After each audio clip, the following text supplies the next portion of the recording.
Meus irmãos, muito boa noite a todos. Mais um estudo nosso do Evangelho. Boa noite, Neusélia. Boa noite, Rita. Boa noite a todos. Mais um estudo, né? E hoje Nossa, é especial, né? Nosso estudo. do livro Rumo Certo, capítulo 19, Conquista Íntima. Todos os estados enfermiços da alma se assemelham, no fundo, aos estados enfermiços do corpo, solicitando o remédio adequado que lhes patrocine a cura. E a impaciência, que tantas vezes gera rixas inúteis, é um deles, pedindo o específico da calma, que é a desterre do mundo íntimo. Como, porém, obter a serenidade quando somos impulsivos por vocação ou por hábito?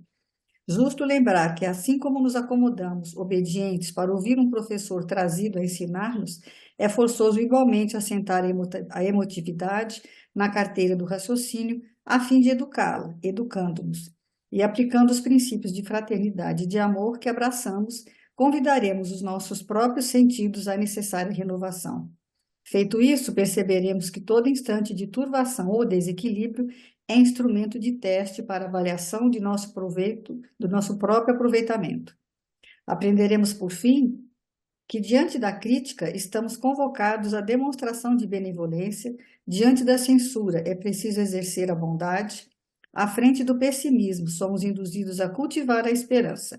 Ante a condenação, somos indicados à bênção e que, renteando com quaisquer aparências do mal, é imperioso pensar no bem, dispondo-nos a servi-lo. Entregando-nos com sinceridade a semelhantes exercícios de compreensão e tolerância, estaremos em aula profícua para aquisição de valores eternos no terreno do espírito. É assim que, em matéria de paciência, se a paciência nos foge, urge reconhecer que, perante as circunstâncias mais constrangedoras da vida, estamos todos nós no justo momento de conquistá-las. Então, nós vamos agradecer mais uma vez a Deus e a Jesus pela nossa oportunidade de estarmos aqui reunidos em seu nome, para um novo estudo do Evangelho, dos seus ensinamentos, que possamos estar vinculados ao plano maior, aos mentores, aos nossos mentores individuais, mentores deste trabalho, do Centro Espírita Francisco de Assis, que sempre nos dirige e nos intui. Que Jesus possa estar conosco, nos envolvendo a todos os dias e horas, e a todos aqueles que vierem assistir. Fica conosco, Senhor, hoje, agora e sempre. Então, hoje nós vamos ter um episódio especial, né, Neuza? Vamos dar uma pausa no Evangelho de Mateus, só um dia, né? Porque nós estamos fazendo hoje, quando o nosso estudo for ao ar, nós vamos estar completando 4 anos de estudo, e também coincide também que esse é o nosso episódio de número 200, né? Então, a gente achou bom a gente pensar numa reflexão diferente, mas sempre em torno, né, do Cristo. E, e a gente, como tem sempre nossos estudos baseados, a gente não produz, né? A gente reproduz, né, meu velho? Aí nós pegamos aí um miudinho especial que ele fez recentemente, esse ano ainda, acho que foi em maio, que é o do miudinho de Uberaba, onde é também o episódio que ele falou sobre os valores fundamentais da mentalidade cristã, não é? E nesse episódio ele vai propor reflexões elevadas, né, não de forma rasteira, com relação principalmente esses acidentes, esses desastres climáticos que vêm acontecendo. Ele focou mais no Rio Grande do Sul, não é? Mas que a ideia não é fazer uma coisa rasteira, fazer uma coisa é, preconceituosa, ou condenando, ou procurando culpados, mas de uma forma amorosa, é, refletir de uma forma espiritual e de forma positiva. Como que a gente pode fazer, como que para que aconteça, que não aconteça no campo da crítica, mas que seja algo que também seja consistente, né? E aí ele vai partir, inclusive, ele fala que ele parte de um comentário que o Haroldo Dutra fez, onde ele diz que, embora o Rio Grande do Sul esteja vivendo essa experiência, essa tragédia, é, seja das famílias gaúchas, na realidade atende também a uma necessidade espiritual de âmbito nacional. Foi algo que afetou o Brasil inteiro. Então, essa experiência, embora seja complexa e dolorosa e de aprendizado, para a família gaúcha, mas é também para toda a nação. E porque todos nós estamos vinculados. E eu eu pensei assim que isso vai até além disso. Por quê? Porque nós estamos no mundo inteiro vivenciando esse tipo de acidentes ambientais, esses desastres, essas mudanças climáticas. Existem relatos de tempestades, desastres em todos os continentes, né? Eu fiz uma pequena pesquisa breve, olha, em vários países acontecem chuvas, tempestades, recordes, segundo as Nações Unidas, fenômenos que foram previstos com antecedência. No Quênia, cidades inteiras ficaram debaixo d'água, na Indonésia, no sul da China, na Rússia, nos Estados Unidos, o Texas choveu por semanas, a água subiu 1 metro em vários lugares. Então, segundo a representante da ONU, chama Rina Gilani, que é coordenadora dessas crises relacionadas ao clima e às tempestades, provocadas pelo El Niño e pela El Niña, são os piores em 70 anos, desde que os fenômenos começaram a ser registrados. E pelo menos 16 países nos 5 continentes estão sendo duramente atingidos. Chuvas em excesso. Aqui no Brasil, nos últimos 20 anos, desastres ambientais mataram 4.255 pessoas, 8 milhões ficaram desabrigados, um prejuízo de 500 bilhões de reais, são dados da Secretaria Nacional de Proteção e Defesa Civil. Então, muitos estados estão sob emergência, que foram atingidos, né? E aí eu assisti uma entrevista do Coronel Roberto Alves, que é especialista em segurança, que ele fala o seguinte, que as tragédias realmente são anunciadas devido ao processo de urbanização que existe. Na década de 70, o Brasil tinha uma concentração inferior a 50% de pessoas nas zonas urbanas. Hoje em dia, é quase 85%, sendo que São Paulo, Rio e Brasília quase chega a 100%. Então, houve um esvaziamento da zona rural. Isso tudo cria uma impermeabilização das cidades, que todo mundo quer ficar perto da cidade, quer ficar no asfalto, pela facilidade da locomoção, pela quantidade pela facilidade de emprego. E, mais em contraparte, a gente tem o quê? A natureza, que tem a água do mundo, ela é a mesma água de sempre. Inclusive, ali na Rio Grande do Sul, tem uma história que eles contam que as tribos antes não ficavam ali. E aí chegou um pessoal, achou ali aquele local e ficou. Mais para frente, eles foram perguntar para essas tribos que não ficavam naquele lugar, e falaram assim, não, porque lá é o lugar das águas. Tanto é que se planta arroz, porque é um brejo. Então, ali realmente é uma região que foi sendo habitada, e aí vai acontecendo algumas coisas que a gente tem que entender. Quer dizer, o homem está no caminho da água, e a água precisa passar por onde ela sempre passou. Então, existe essa questão também, né? Então, a gente tem território, só que esse território está mal ocupado. Isso que está acontecendo. Existem mapeamentos. São Paulo, por exemplo, tem 300 rios, 300 riachos, e a água precisa passar, ela tem o caminho dela. Mas quando ela encontra o homem no caminho, acontecem essas coisas, não é? E aí, voltando, o Aloysio vai fazer o quê, então? Ele vai fazer um estudo que ele vai chamar de Midrash, que vai ser como um colar de pérolas. Ele vai usar vários versículos ao longo do estudo e vai lembrar quais são esses valores da mentalidade cristã que precisam ser resgatados, como a fé, a esperança, a compaixão, a solidariedade, a misericórdia, a humildade, a sobriedade, a coragem e a oração. Eu olhei aqui, só para a gente dar início, um texto que eu achei que é a mentalidade cristã. O que é ter a mente do Cristo? Significa ver, sentir, falar, pensar e agir como ele. E é por isso que um cristão não pode ficar conformado com este mundo, nem revoltado contra este mundo, nem alienado deste mundo, mas passar a olhar o mundo com os olhos de Deus e trabalhar para a justiça. Então, dentro desse colar que ele vai fazer, a gente dividiu aqui mais ou menos, e cada uma de nós vai falar uma parte. Então, desse Midrash, e o primeiro é a fé e a esperança. Quer dizer, diante de todo esse quadro, que assim, embora a gente não esteja aqui para julgar, para criticar, mas também para puxar a responsabilidade, mas também não é uma questão de você não pode ser irresponsável e dizer que você não tem parte nisso, não é? Então, dentro desse processo, desse olhar, qual que é agora o momento da nossa atitude?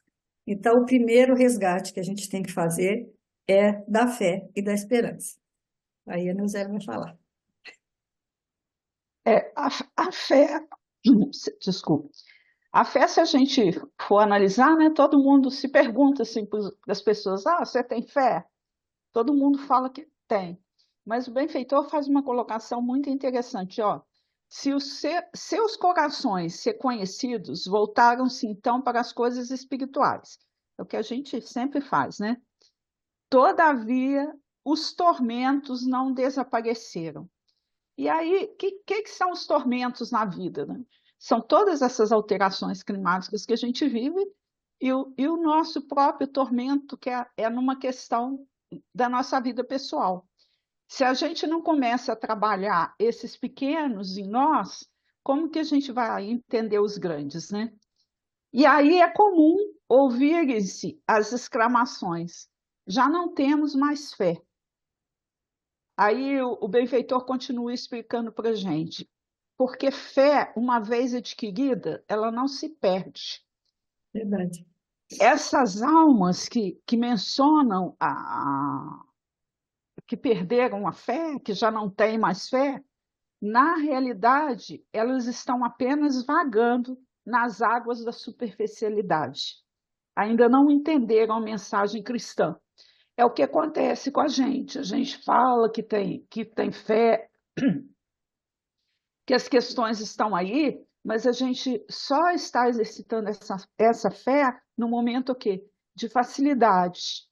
E aí a gente tem que ir mais fundo, procurando entender realmente o que é o aspecto, porque a fé ela é mãe da esperança e da caridade. Então a gente tem que trabalhar esses três aspectos na nossa vida, numa proposta íntima primeiro, para a gente depois estender isso à humanidade e a esses fenômenos que são coletivos, que também vão levar a um conhecimento mais abrangente, que somos criaturas individuais, com responsabilidades únicas, mas também temos que trabalhar pelo progresso de todos.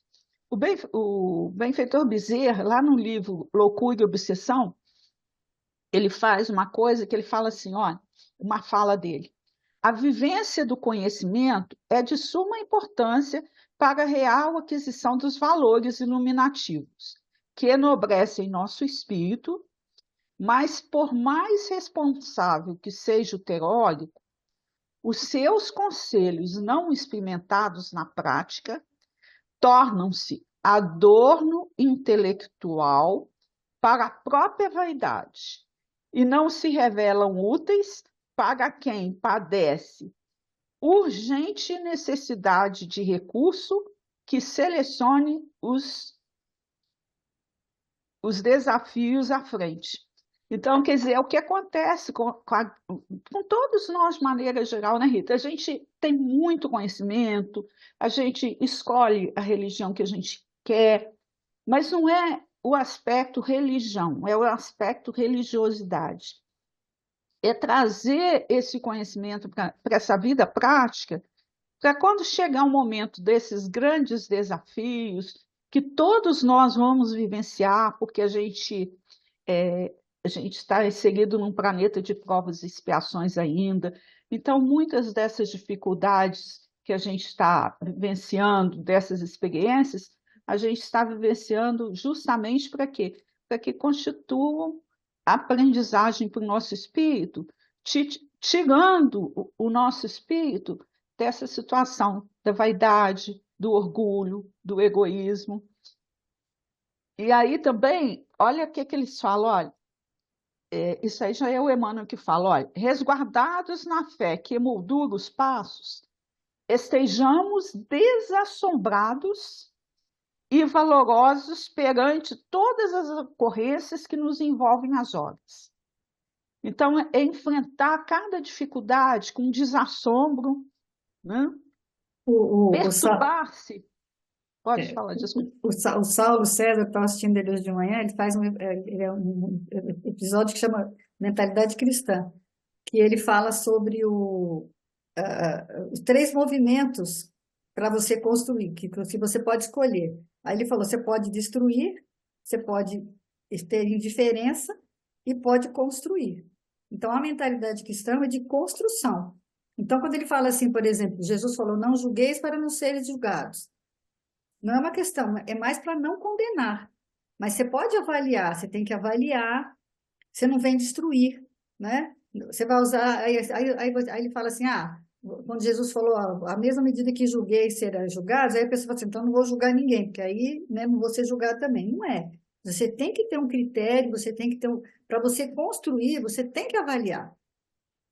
Você tem que avaliar o que está fazendo, não pode ter indiferença, não pode destruir, e a ideia da ideia da obra cristã é essa construção que você está falando, né?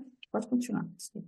Aí ele fala assim, que perturbar-se é render-se à névoa da invigilância. Apavorar-se, né, que a gente não vive apavorado, perturbado por causa Ai, das meu Deus angústias do que céu, estão acabou tudo, acontecendo tá aí, né? acabando. É cair sobre o domínio das sombras.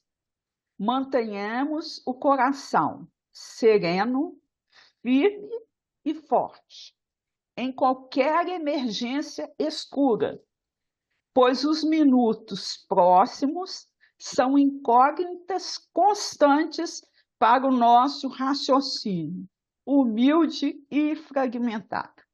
Então, quando a gente estiver nesse momento no auge do desespero, né, no nosso limite, a gente tem que entender o quê?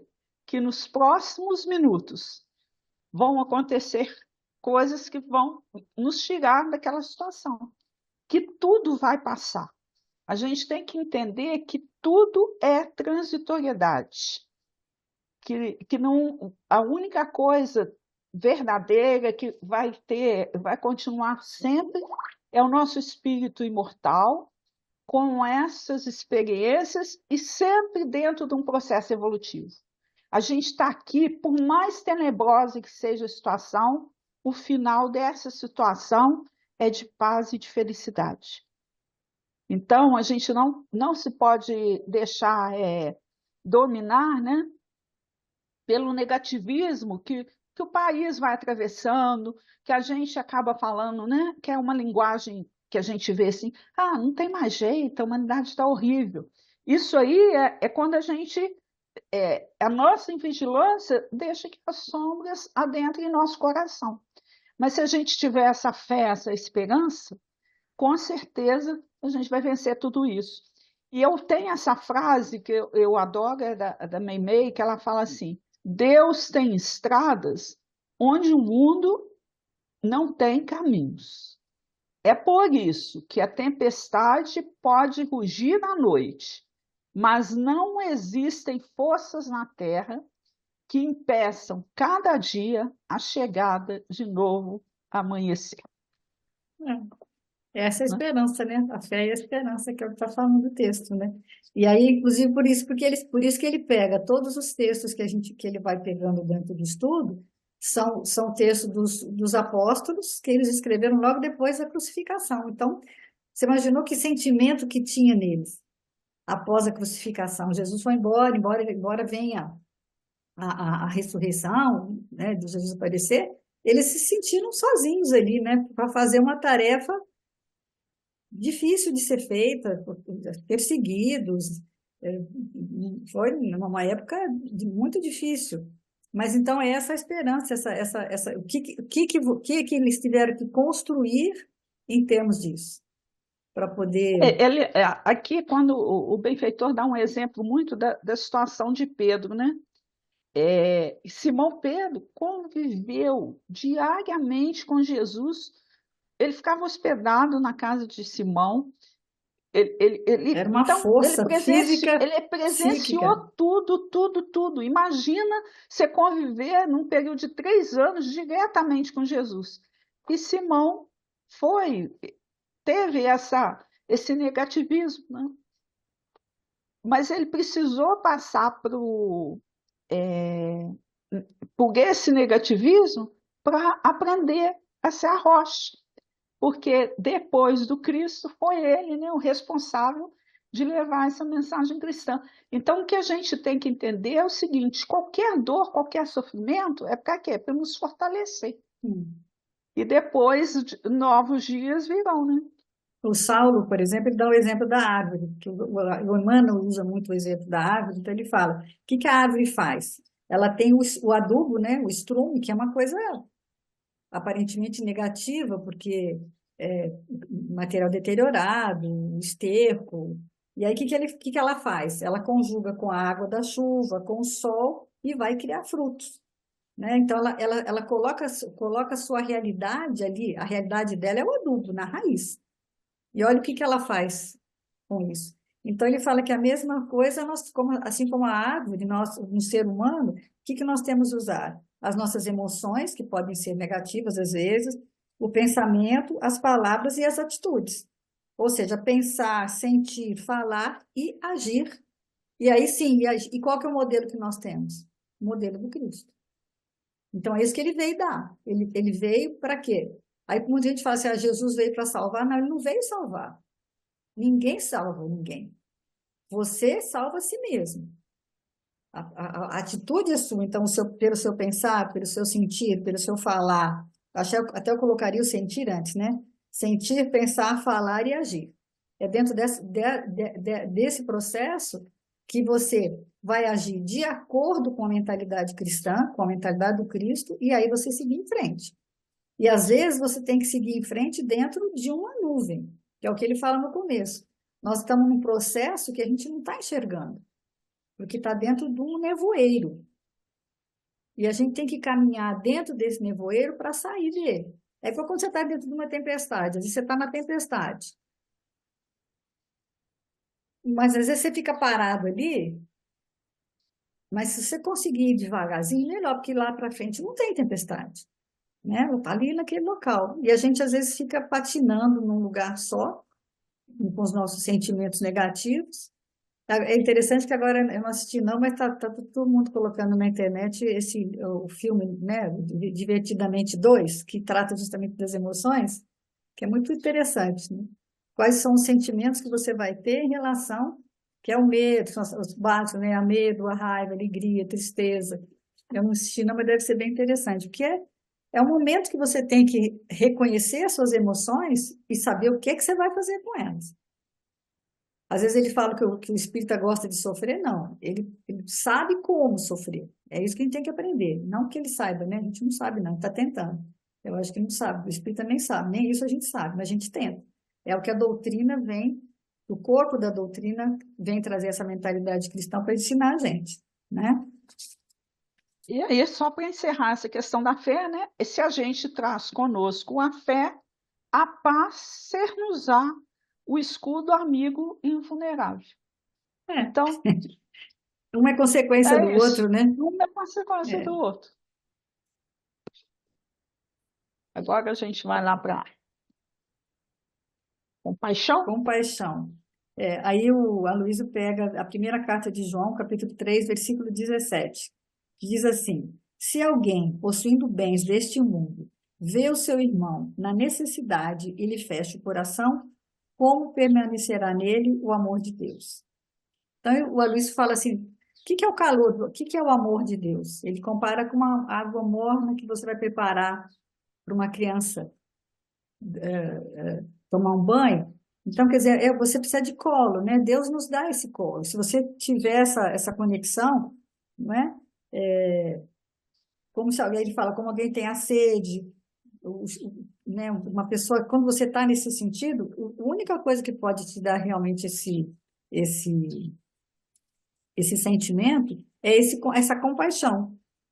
Então, muitas pessoas, nesse momento, que aconteceu, a coisa do Rio Grande do Sul, a compaixão foi a primeira que realmente foi resgatada, né? Nós não tínhamos, assim, pena, não é pena, né? Compaixão não é pena, né? Então, que as pessoas começaram a escrever até cartinhas, né? Que aqui indica as escolas se reuniram, as crianças escreveram cartas, mandaram kits de higiene, junto com cartinhas, quer dizer, olha como as pessoas, o que que o pessoal do Sul recebeu, não foi só água, não foi só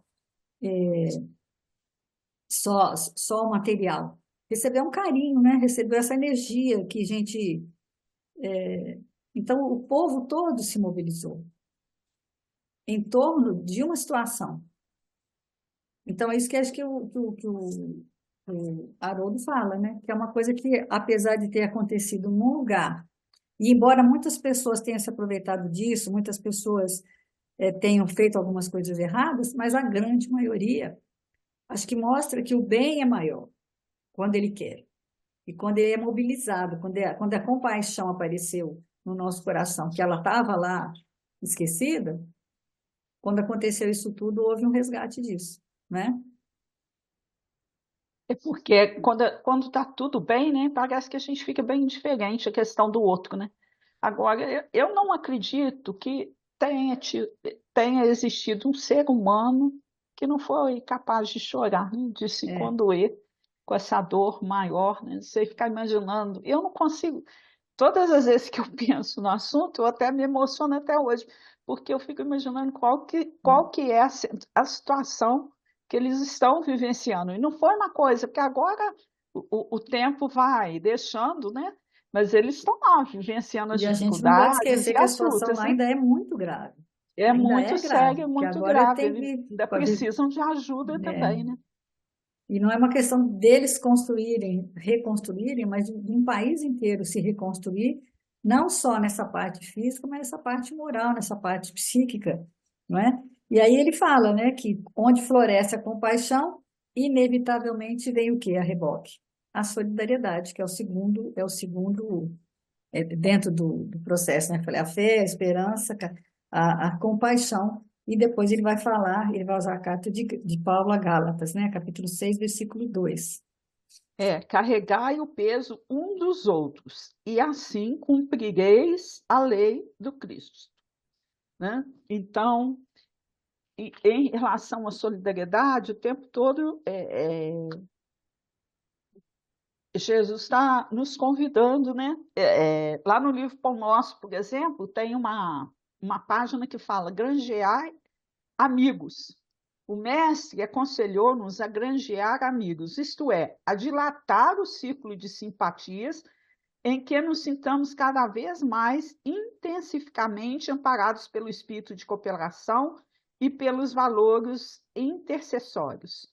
Então, quando a gente estabelece esse laço de amizade, de simpatia, numa dedicação verdadeira e pura, nós vamos ampliando porque se a vida é vibração, quanto mais eu me torno amigo e tento ajudar o outro, a, a, a, a força, né, dessa solidariedade vai se ampliando. No livro Carta de Coração tem uma passagem que fala assim, olha, é linda essa página, eu adoro. As horas do tempo são como as vagas no mar, fluxo e refluxo, ação e reação. Retornará sempre a nós o que dermos de nós.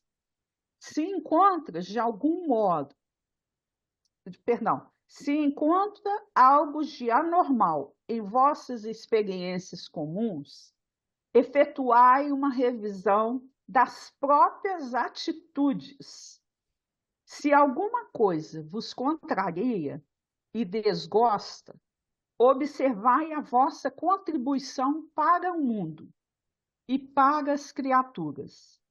Indagamos de nós mesmos: que faço, como faço e por que faço. Recordemos que a lei, desculpe, recordemos que a vida está subordinada a leis, que não nos enganaremos. Então, isso aí é muito importante, assim, quando a tribulação vem, a gente tem que parar para pensar o que a gente está fazendo, do jeito que a gente está fazendo e como a gente está fazendo. É uma avaliação, porque essas questões climáticas, por exemplo, eles lá estão passando, como você falou aí no princípio, né? Eles vai avançando num lugar que é de água. Então a gente tem que entender que às vezes, por mais difícil que a gente tenha que ter essa compreensão, a gente passa situações pelo nosso equívoco no fazer. e no tomar decisões. Daí o imperativo assim, da gente ter muita vigilância em relação às questões, porque, com certeza, a vida vai devolver a gente o que a gente está dando à vida.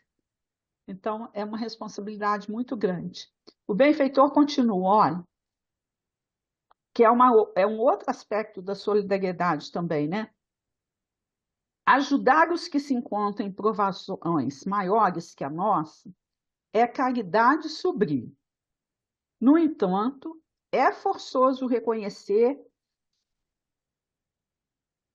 que aconselhar paciência aos que choram na posição de superiores tranquilos é o mesmo que falar à margem de um problema sem estar dentro dele. Então, sempre num aspecto de solidariedade, igual a questão do Rio Grande do Sul, a gente tem que entender que existiu uma responsabilidade da população, né? Mas a gente, num momento de dor, a gente não vai ficar apontando o erro, Você mesmo tem que porque primeiro estender a mão. Se está se afogando, você tem que tirar ele da água é, primeiro, né? Depois você fala assim, por que você foi nadar ali? Ali não é lugar de você nadar, não, cara. Mas é depois, né?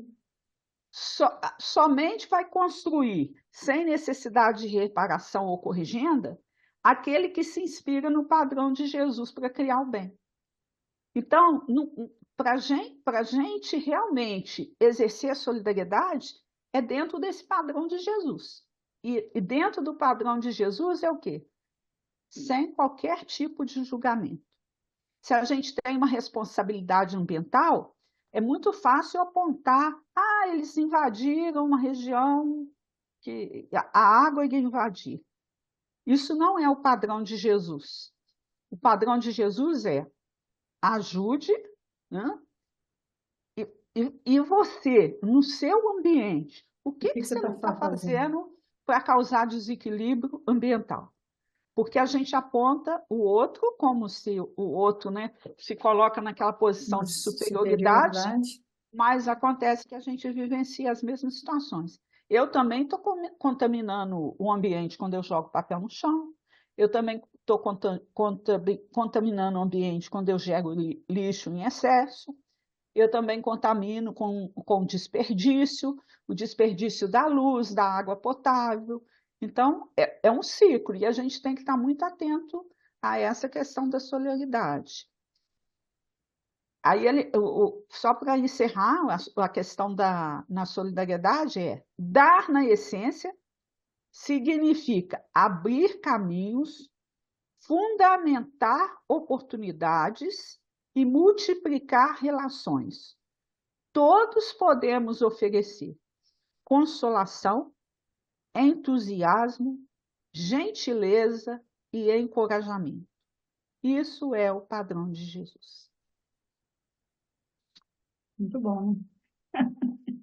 É, se a gente seguisse sempre os padrões, estava tudo certo, né? O problema é que a gente E faz nem assim, sempre você vai achar que vai dar tudo uma certo, né? bagunça, né? Porque o que que acontece? Teve um rapaz que foi ser solidário, né? Tem uma história que ele foi lá para o sul para ajudar, né? E acabou falecendo, né? Acabou, aí, aparentemente, né? Fisicamente, mas espiritualmente a gente sabe que, né? Como que ele deve ter. É Ah, voltando à questão da frase da Meimei lá na questão da fé, né? É, Deus vê tem estradas onde o mundo não vê não caminhos. vê caminho, né? Verdade. A proposta dele para nós está tudo certo, tudo correto, ele vendo tudo isso, ensinando a gente a aprender com as nossas fragilidades. O padrão de Jesus é esse.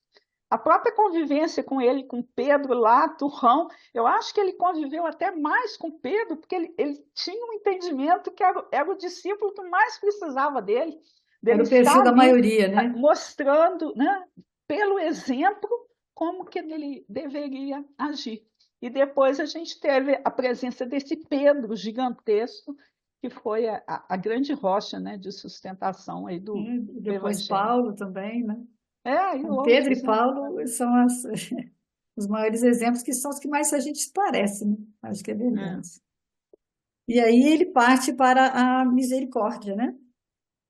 embora a gente já tenha falado, já falamos da compaixão, podia parecer como misericórdia, mas não. A misericórdia são duas palavras que se unem de origem latina, que é o miserere e o cordis. Ou seja, está falando do sofrimento, do padecimento, da miséria, da enfermidade, da inanição, da fome, não física, mas do coração de alguém. E a gente deparou, o que acontece também? As pessoas, né, os tal dos fake news, as pessoas que espalham falsas notícias, que tiram proveito político. Aí, por exemplo, essa história do arroz, que lá é um lugar que é um lugar propício por causa dessa questão dessas águas, né, de plantar arroz. E aí começou a pessoa falar que o arroz vai ficar mais caro, que ia custar R$ 70. Mas aí tudo isso é um fake news, por quê? Primeiro, porque a colheita já tinha passado. E existem os recursos de subsídio do governo, quer dizer, existem alternativas. Lógico que o arroz pode aumentar? Vai aumentar.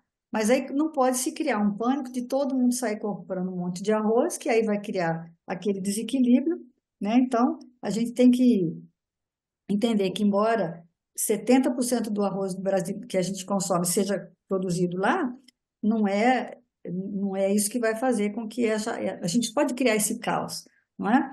E também ele fala o seguinte, que embora a gente tenha essas notícias todas, a gente não pode ter que criar esse ódio pelo saqueador, pelas pessoas, até questões que estavam lá nesses grandes, onde as pessoas estavam, mocinhas, né, sendo assediadas.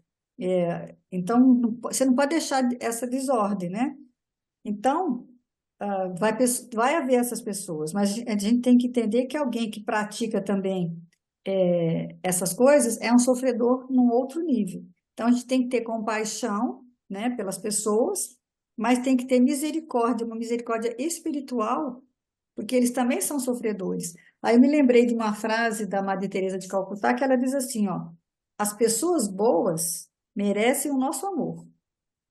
Então, para todas essas pessoas que estão sofrendo, que muitas vezes a gente sabe que são inocentes, houve aquela história do cavalo caramelo, né, que emocionou muitas pessoas, elas realmente, para elas merecem o nosso amor. Em contrapartida, as pessoas ruins precisam dele. Então, se a gente entrar num clima de ódio e de preconceito contra as pessoas que ainda cometem constroem as fake news, aproveitam-se da situação, a gente não está tendo misericórdia, a gente não está colaborando.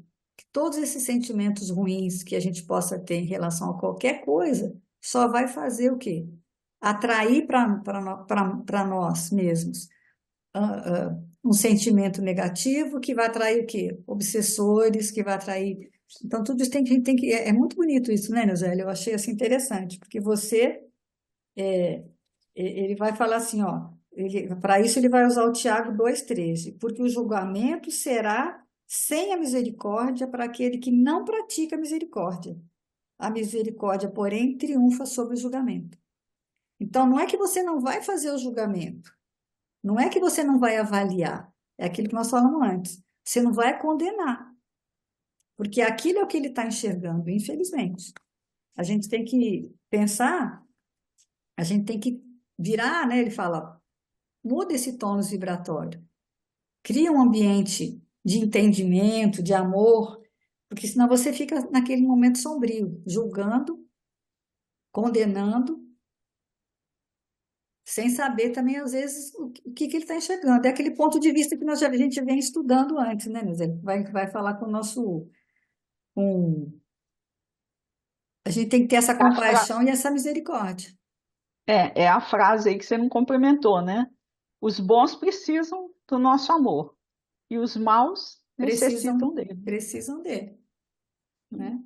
Então é o grande desafio aí, porque tudo que a gente vai fazer tem que ser dentro do padrão de Jesus e não dentro do nosso entendimento ainda tão fragmentado em relação às coisas de Deus, né? E não é E só usar agora isso ele vai. nesse aspecto, mas em toda a sua vida. Você, em tudo que É, aparece na sua vida, você ter a compaixão por aqueles que sofrem, né? Mas também a misericórdia por aqueles que fazem o outro sofrer. Isso que é difícil, né? Esse entendimento, né? Com Esse olhar certeza. de Deus, né? É o olhar de Deus. Como é que o Deus, como é que é aquela primeira fase do início, né? Você passar a olhar o mundo com os olhos de Deus e trabalhar para a justiça, mas com amor. E Aí aí ele ele vai vai para a na humildade. humildade. Tomei o livrinho da mão do anjo e o devorei. Na boca era doce como mel. Quando engoli, porém, meu estômago se tornou amargo. É uma frase que Apocalipse. está lá, né? No Apocalipse. Apocalipse, né?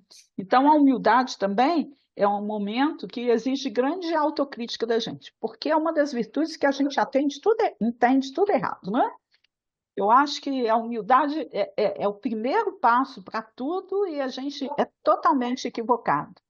E aí, lá no livro Religião dos Espíritos, Jesus é humildade. A gente vai entender o que é a humildade com Jesus.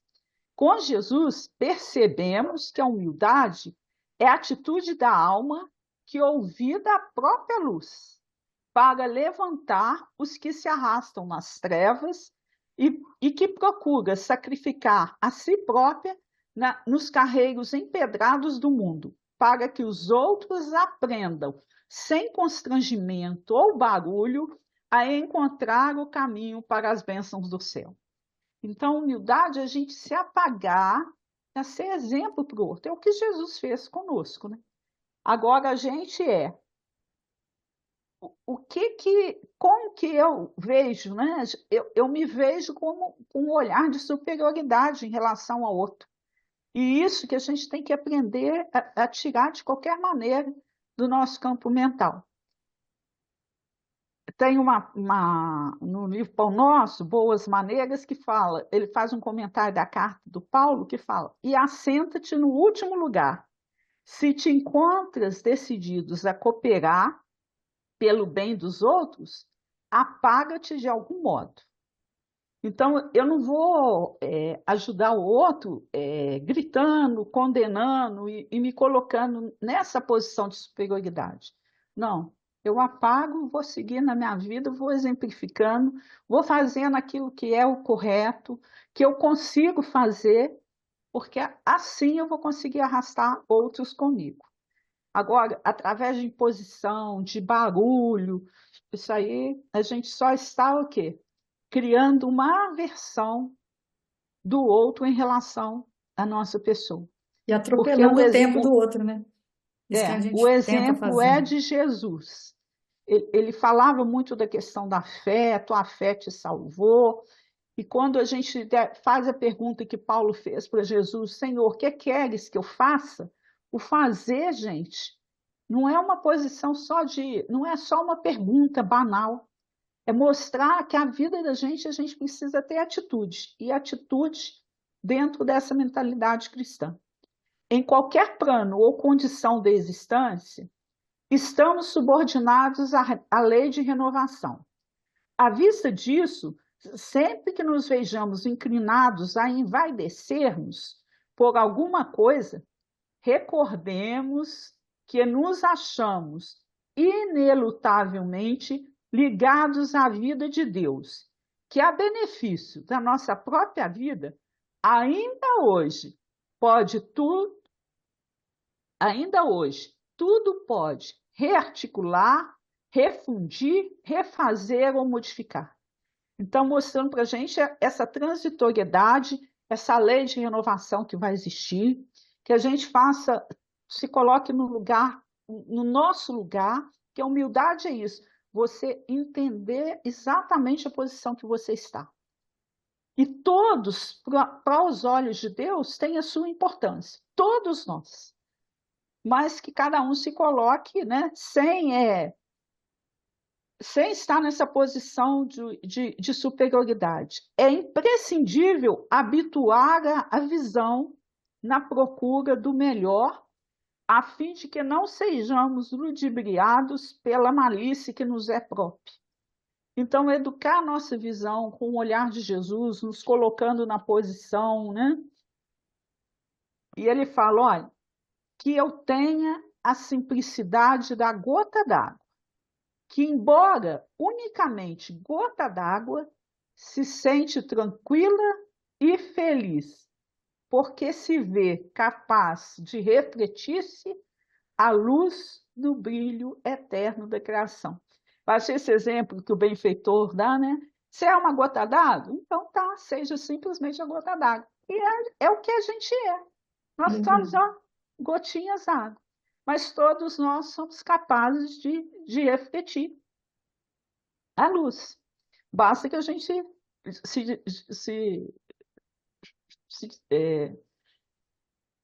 retire de nós, né, esses fragmentos de vaidade, de orgulho, de ambição. O serviço de Jesus é infinito na sua obra. Há lugar para todas as criaturas e para todas as ideias sadias em sua expressão substancial. Se na ordem divina cada árvore produz segundo a sua espécie, no trabalho cristão cada discípulo contribuirá conforme sua posição evolutiva. Então, cada um de nós é importante, gente, é peça importante. Cada um na sua profissão. A gente tem profissões de maiores evidências no mundo, outras que não são Mas todas úteis, valorizadas e né? respeitáveis, são de extrema importância. Eu, todas as vezes assim que falece alguém lá da instituição, eu tenho um pensamento muito grande assim de carinho pelos coveiros. Que É. profissão abençoada e com que desprendimento. Sabe, gente, vocês conseguem imaginar assim, abrir um túmulo com as mãos, né? Tirar aqueles ossos, colocar tudo num saquinho, colocar num cantinho para que o outro seja enterrado ali. Então é uma coisa de uma E faz isso com sublimidade tão respeito, né? grande, Com né? carinho, né? Com Faz isso com consideração. respeito, com dedicação. Eu gosto sempre, é engraçado assim, engraçado não que é um termo, nem é passível de ser usado aqui, né? Mas aquela coisa que quando vai enterrar alguém da instituição, que não tem ninguém, é a atitude que mais me emociona quando o Ferrugem fala assim, uma salva de Uma palmas salva para de ele. palmas. E aí não tem É, ninguém no enterro, mas ele entende a grandiosidade daquilo. Gente, isso é belo. É na é. lei divina, é cada um fazendo aquilo que lhe compete com amor. Então, se hoje eu tenho essa possibilidade de ser o coveiro da cidade, que eu tenho condição de ser o melhor, e eles são. Com São. certeza eles são, podem ter as fragilidades na vida, mas naquele momento ali, ele Cumpre seu papel, né? cumpre o seu papel com essa bondade, com essa elegância, né? Olha que bonito também, ó.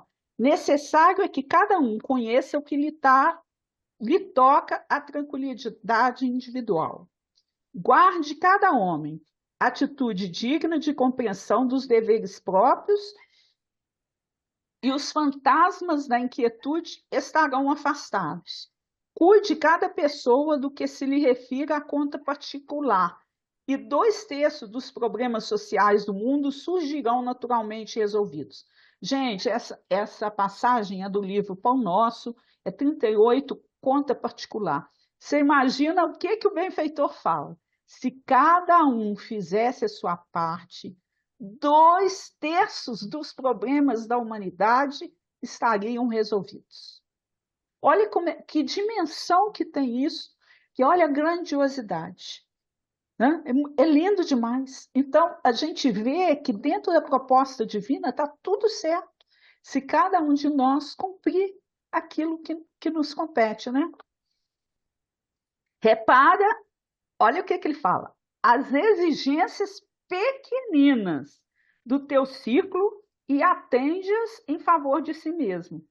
Não caminha entre as estrelas, não caminharás entre as estrelas antes de trilhares as sendas humildes que te competem. Então, quer dizer, por enquanto a gente precisa estar aqui exercitando na humildade. Um dia a gente vai estar caminhando entre as estrelas com uma É aquela questão, atitude você maior de viver, serviço. viver no presente, sem, não esquecendo o passado, mas aprendendo com ele, mas com uma perspectiva positiva de futuro.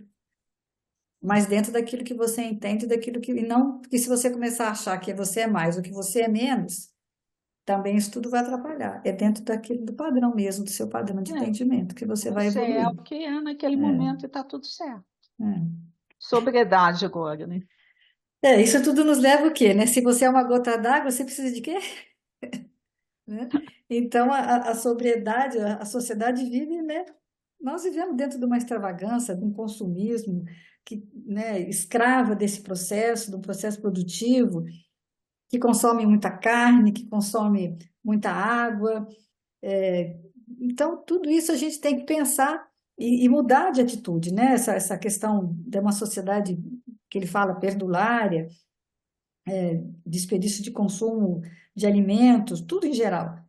E aí ele fala, né, que a única coisa que a gente consome pouco é cultura, livro, aí no resto tudo a gente consome de forma excessiva. E aí o que que acontece? Se alguém, se todo mundo consome muito, a natureza não tem como. Ela produz, o que a natureza é capaz de produzir é suficiente, é até para sobrar, né?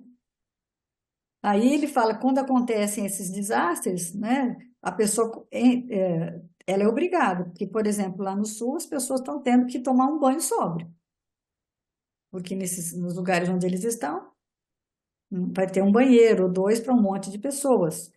Então, tudo isso vai fazer, o arroz vai ficar caro, nós vamos ter que consumir menos. Então, você joga arroz fora na sua casa? Pelo amor de Deus, né? Você deixa resto no prato?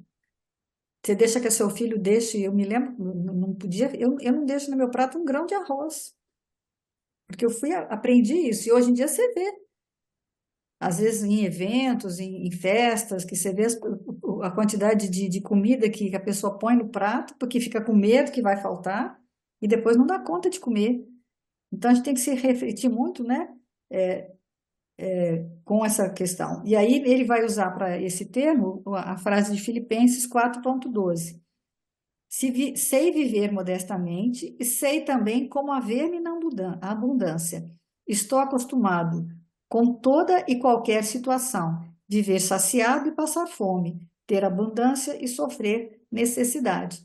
Aí ele lembra, né, do princípio do Paulo, né, porque isso aí é uma carta de Paulo, no livro Paulo e Estevão, no começo do livro, Paulo é demonstrado como um homem jovem, né, luxuoso, chega numa biga romana, seria assim um jovem maravilhoso. E com uma roupa no estilo grego, né? E é esse mesmo Paulo que vai dizer essas palavras, ou seja, porque no final ele aprendeu. É isso que a gente tem que atender, né? Você tem que saber ser educado, sem desperdício, aproveitar. É essa lição que o Rio Grande do Sul está nos trazendo, né? Que esses recursos materiais já existem, né? E é uma região muito rica, né? O Sul. Então é hora da gente aprender. E ele fala uma ironia histórica, né? Porque com os refugiados lá do clima da seca, que vieram lá do norte para trabalhar no sul, quer dizer, olha, do norte, a escassez do norte trouxe eles para o sul. E será que não tem alguém que.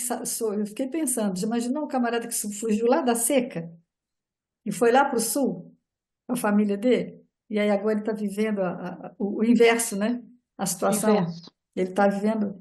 Então, o que ele fala? Agora é a vez do sul e do sudeste aprender com o pessoal do norte a ser sóbrio, porque eles já vieram do sertão nordestino, onde não podia ter desperdício, porque a escassez era muito grande. Então, a gente vive nessa região agrícola em que tudo é abundante, a gente tem essa abundância, né? E, e a gente tem que ter fiel, como Paulo falou, né? Ser fiel no pouco e no muito. E em seguida, que a gente já está querendo estourar o tempo, ele vai para a coragem. É, a coragem é o seguinte, né? É ninguém logrará o resultado excelente sem esforçar-se conferindo à obra do bem o melhor de si. Então, a gente, para ter êxito, a gente tem que encarar, né? O grande bem de todos é feito nos pequenos sacrifícios de cada um.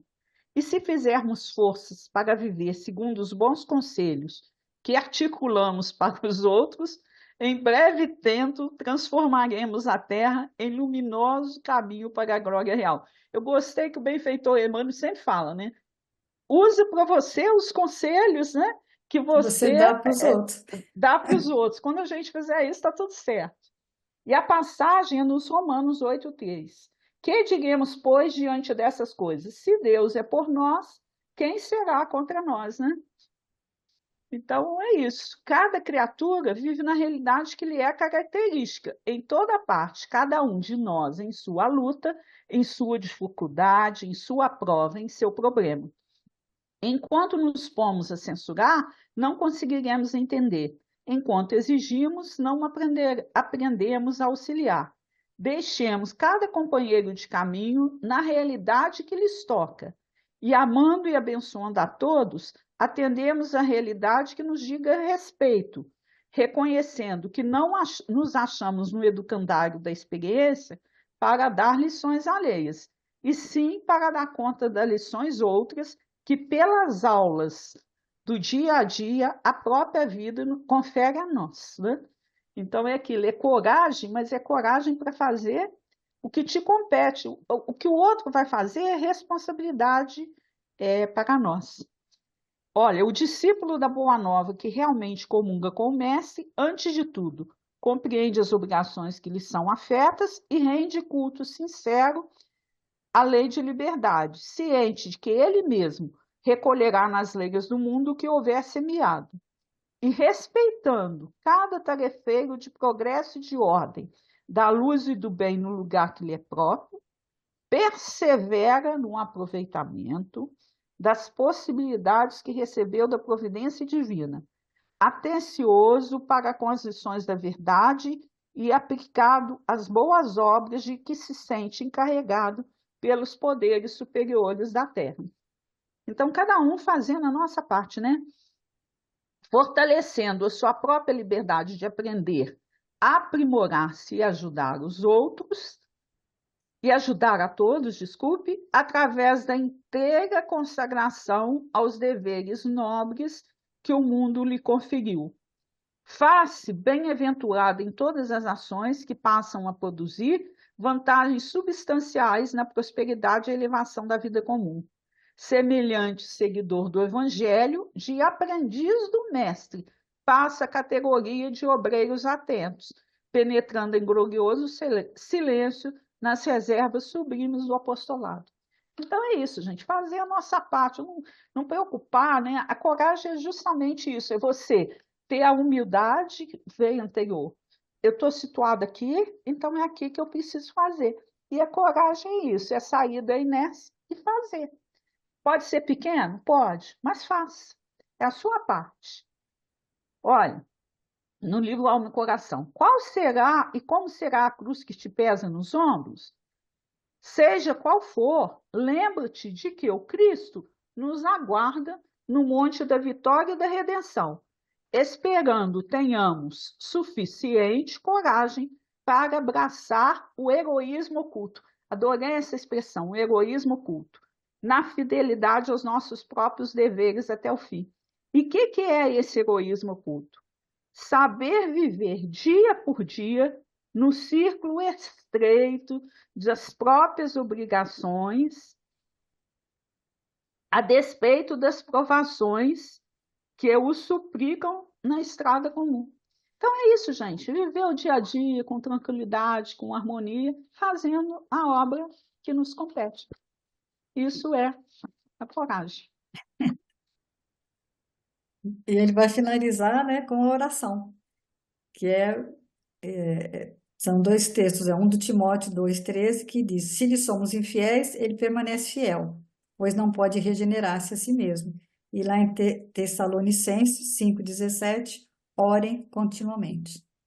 Então, é isso que nós precisamos, né? Ter mais essa ligação, é o que você falou lá no começo. Se a sua fé não for sólida, a gente volta para aquele início, né, que você falou, a fé e a esperança, que são necessárias, mas que se ela não tiver fortalecida, se você não tiver, o Brasil precisa, nós precisamos orar mais, precisamos ter mais essa conexão, e não orar só, Pai Nosso que estás no céu, mas essa conexão com Deus, trazer de volta qual que é o sentido da religiosidade, que a gente ficou muito preso na religião e esqueceu a religiosidade. Então, as religiões, elas foram melhorando, elas foram, cada um dentro dos seus processos. Mas a gente não pode ficar só apegado às regras da religião, mas transcender isso. Então ele fala, né, que existe um pacto de amor entre o Criador e as criaturas, entre Deus e a humanidade. E ser fiel é honrar esse pacto, honrar a sua parte nesse acordo e saber que Deus vai fazer a parte dele. Deus sempre faz a parte dele. Então, essa oração é o último valor que ele fala que foi esquecido, que nós deixamos de é, rezar, a gente prefere discutir, prefere ficar postando na internet. E aí, aquele tempo que a gente teria para orar, que não seria o tempo de trabalho, que não, que ele fala de se alimentar, de lavar louça, das coisas básicas, a gente, em vez de usar o exemplo de Jesus, de conexão, de orar, ele fala, né, de você olhar para o céu e fazer essa conexão, você fica perdendo tempo, como a gente perde tempo. E aí no Tessalonicenses fala, orem continuamente, né? Ele dá o exemplo, né, do The Chosen, do Bartolomeu, que está lá embaixo de uma árvore, né, de uma figueira, e aí ele pede, né, ah, meu Deus, né, você me abandonou, ele está lá todo triste, aborrecido. Mas depois, no final do episódio, Jesus vem para ele e fala, eu estava te vendo ali. Então, às vezes tem sinais, né? Eu acho que Deus nos dá sinais. E quando você pede, ele te dá esse sinal de que ele está sempre por perto. E se ele não tiver, ele tem representantes dele que estão por perto. Então, que a gente possa olhar para esse céu, perceber, através dessa nossa oração, perceber, né, que existe esse amor, que Deus nos ama que constantemente, ele é fiel a nós, e é através da oração que a gente vai conseguir ele termina, né, com a frase lá, maravilhas nunca faltam, que é do Mário Quintana, ele termina com dois textos de dois autores que são lá do Sul, que é o Mário Quintana e o Érico Veríssimo. Maravilhas nunca faltaram ao mundo, o que sempre falta é a capacidade de senti-las e admirá-las, essa é do Mário Quintana. E o Érico Veríssimo que diz, a vida começa todos os dias. Então, que a gente possa fazer igual o sol, todo dia ele renasce, e é isso que a gente, só lembrando para finalizar, quais são esses valores da mentalidade cristã que estavam esquecidos por muitos, mas que precisam ser resgatados, que é a fé, a esperança, a compaixão, a solidariedade, a misericórdia, a humildade, a sobriedade, a coragem e a oração. Então, isso finaliza, né?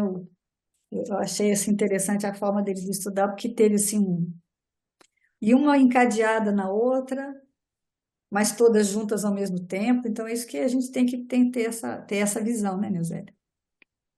Com certeza. A virtude é abrangente, né? Ela vai. E é o que o Saulo também É o fala, né? colar de pérolas, né? É o pensar, sentir, falar e agir. De Imagina. acordo com quem? Com a mentalidade do Cristo. Né? Que não é nem de Eu vou julgamento, né? Nem de revolta, nem de condenação, mas com o olhar de encher de Deus. tolerância. Nem de impaciência. Para encerrar, gente, eu não trouxe uma poesia hoje, não. E foi uma vez uma palestra do Divaldo que ele falou sobre isso. Eu não tenho anotado, então é um fragmento, mas a mensagem é bonita. Num desses países onde acontecem terremotos, uma igreja foi danificada. E a imagem de Jesus também foi. Então, o que os moradores da cidade fizeram?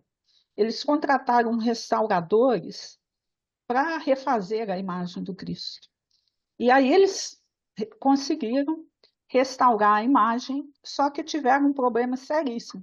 Ninguém conseguiu, nenhum daqueles restauradores conseguia restaurar as mãos de Jesus. E foram mais de 500 que passaram ali, os diversos especialistas, mas eles queriam conseguir restaurar as mãos de Jesus. E aí, um belo dia, um peregrino pediu para passar a noite na igreja. E falou com um padre encarregado lá que ele restauraria as mãos de Jesus. A incredulidade das pessoas ali encarregadas, falaram, ah, vamos deixar ele passar a noite na igreja. É claro que ele não vai conseguir. Depois de 500 salgadores, como um Especialistas, né? peregrino vai conseguir fazer isso? E aí deixaram esse peregrino passar a noite na igreja. No dia seguinte, quando eles abriram a igreja, existiu, no lugar das mãos de Jesus, uma placa muito linda, moldada, né? Onde estava escrito a seguinte mensagem: sejam as minhas mãos no mundo. Uma semana de muita paz e harmonia para todos nós. Até semana que vem, se Deus quiser. Voltamos com o Evangelho, né? Hum.